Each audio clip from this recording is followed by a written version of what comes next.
Assalamualaikum warahmatullahi wabarakatuh. Kami dari kelompok 12 akan memaparkan materi pemerolehan bahasa dengan beberapa hipotesis. Sebelumnya, perkenalkan nama saya Miftahul Jana Aswaja dengan NIM 2020112037 sebagai pemateri pertama, Pariska Dwinanda Apriani dengan NIM 2020112035 sebagai materi kedua, dan Yuni Nurul Khotimah dengan NIM 2020112038 sebagai pemateri ketiga.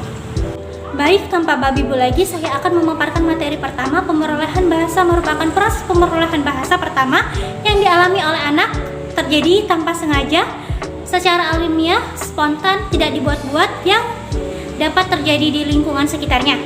Menurut Geparsky, dikutip dalam buku Tarigan 2009 dalam halaman 227, pemerolehan bahasa adalah proses yang digunakan oleh anak-anak untuk menyesuaikan serangkaian hipotesis yang makin bertambah rumit, ataupun teori-teori yang masih terpendam atau tersembunyi yang mungkin sekali terjadi dengan ucapan-ucapan orang tuanya, sampai dia memilih berdasarkan suatu ukuran penilaian dari tata bahasa yang paling baik serta paling sederhana dari bahasa tersebut.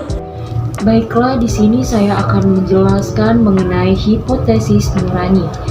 Dalam pemerolehan bahasa yang jelas diperoleh kanak-kanak harus menggunakan alat menurut Chomsky, dikutip tahun 2003 halaman 108. Alat tersebut adalah hipotesis nurani.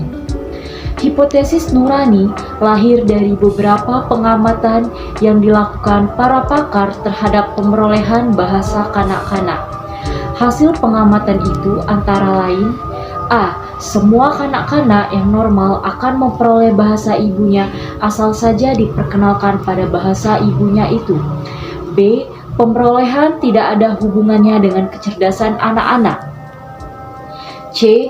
Kalimat yang didengarkan anak-anak seringkali gramatikal, tidak lengkap dan jumlahnya sedikit, dan lain-lain. Berdasarkan pengamatan di atas, dapat disimpulkan bahwa manusia lahir dengan dilengkapi oleh suatu alat yang memungkinkan dapat berbahasa dengan mulai dan cepat. Selanjutnya, hipotesis nurani dibedakan menjadi dua macam, yaitu hipotesis nurani bahasa dan hipotesis nurani mekanisme.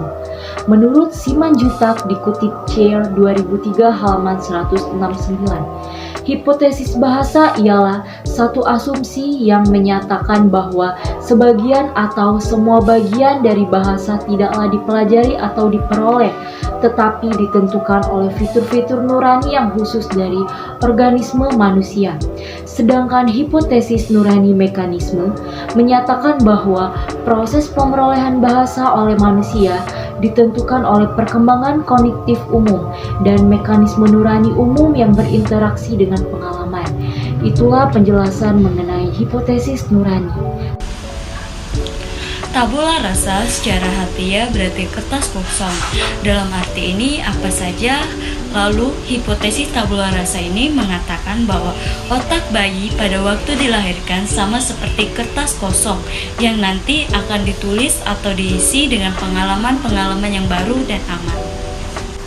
Adapun teori-teori dalam hipotesis tabula rasa.